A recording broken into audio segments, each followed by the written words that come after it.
All right, YouTube, highlight of today's trading room. October 1st, first day of the last quarter of the year. And we get ISM, first business day of the month, like we do every month. And it's the second biggest number on the economic calendar besides the payroll number, which generally comes out the first Friday of every month. So the first business day of every month, we get this ISM number, 9 o'clock Central. This one has a plus or minus of 1. What does that mean? It generally misses by less than 1 from the estimate when it misses. So 50 right on the screws. You got to understand this number, and this is how we helped, and I helped have the room understand. The estimate was 50.0. Couple things. Last month, prior, it came out 49 point something, which in the 40s for this number is contraction in the manufacturing sector. Above 50 is expansion. Again, ISM takes a national look at how manufacturing is doing in the U.S. Second biggest number of the month. When it misses, plus or minus 1 from the estimate is generally a good range, a consensus range, as we always call it in a prop firm. So if 50 is the estimate, anything below 49, anything above 51 is a bigger than average miss. Okay? So when we get a reading and a print right at the top of the hour of, what was it, 47 point something, that is a big miss. One reason is because it's validating the weakness shown last month. That's 49 print, which was the lowest of 2016.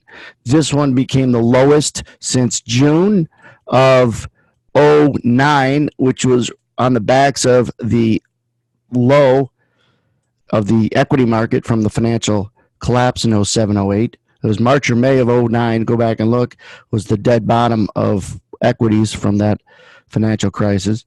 So coming out of that summer, June of 09 was the low print manufacturing, and it just crept up since then, slowly but surely. The last 2 months, though, now we've got readings in the 40s.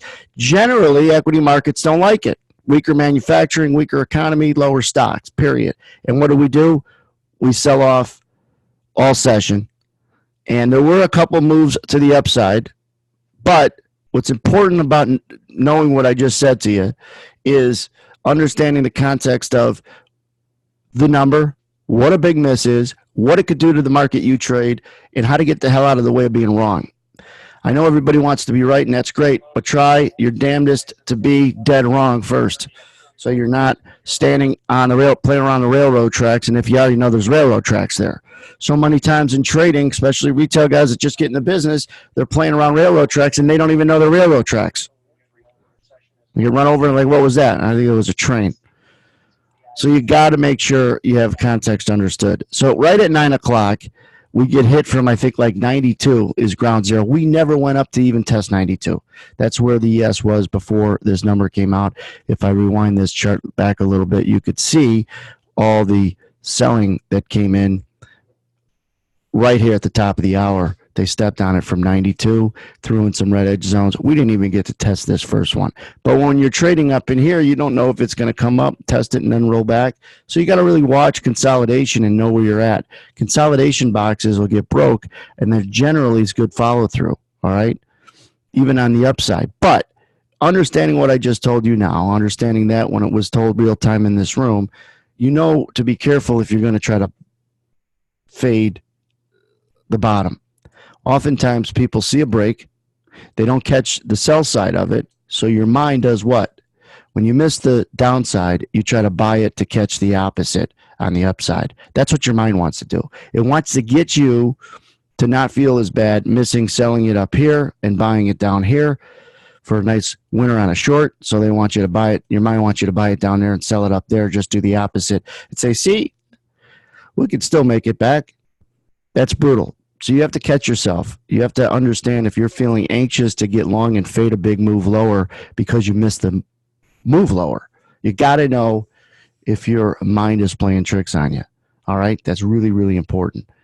That's the ISM number, October 1st. Go back and look at it. I did tell guys that after we get all this, volatility in the first couple minutes, not only is the downside, the right side, be really, really careful trying to fade this thing.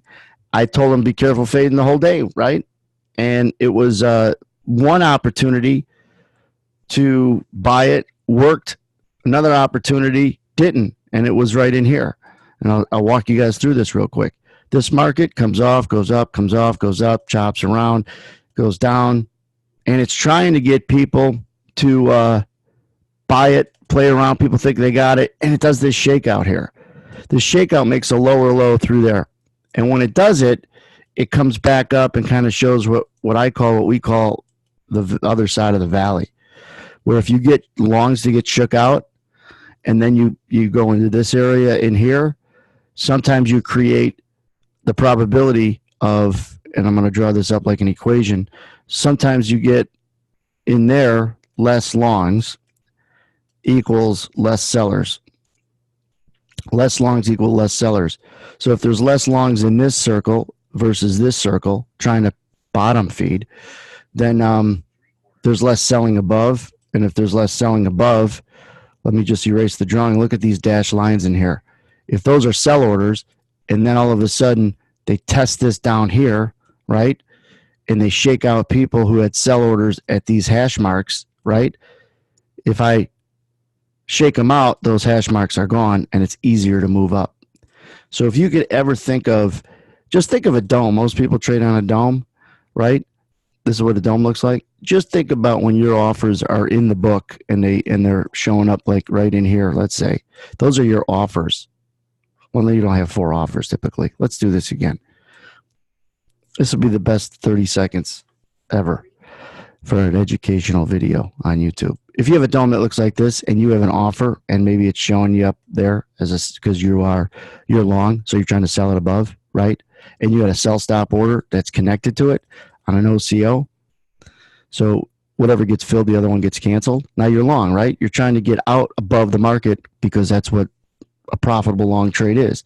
Well, if the market goes down and you said, the hell with it, whether it fills your stop or not, you get out, what does it do? It cancels these 2 orders, doesn't it? If you just said, screw it, I'm going to get out here, or the market comes down and elects your stop, it cancels this guy, doesn't it? Now that's just you. Let's do this again. This is the dome. This is your offer above the market. This is your sell stop.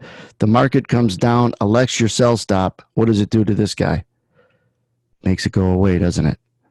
So if that happens to you, no big deal, one person. If it happens to a lot of people, then all the X's that are sitting up here all of a sudden get pulled because all the X's on sell stops got filled. That's a shakeout. That's the reason why, hey, anytime that you're long and then you just get out and that's the dead bottom, as soon as you get out, say, I got out on my long and then it went up. That's because in that particular instance, you were long with a lot of other people. And that was you want to know the story behind this? You want to know the analogy behind it? A boat. If a boat has X amount of people on it and it's starting to sink and someone says, we got to throw 20 people off and we'll survive or else we'll all die. Guess what? There's 100 people on the boat. They'll probably throw 40. They'll compensate. And instead of 20, then everybody will calm down. You're left 60 and the boat will start floating again. So 40 of the weak people get thrown off. Now the boat does what it's supposed to do. Shake out the weak hands. Sometimes a couple strong guys got pushed over the boat because they were in a bad location. Think about that for a second. You were right. You were in strong position in a bad location on the edge of the boat, and someone, just said, boom, and there you go. So you kill 40 people in order for the other 60 to survive. That's what markets do.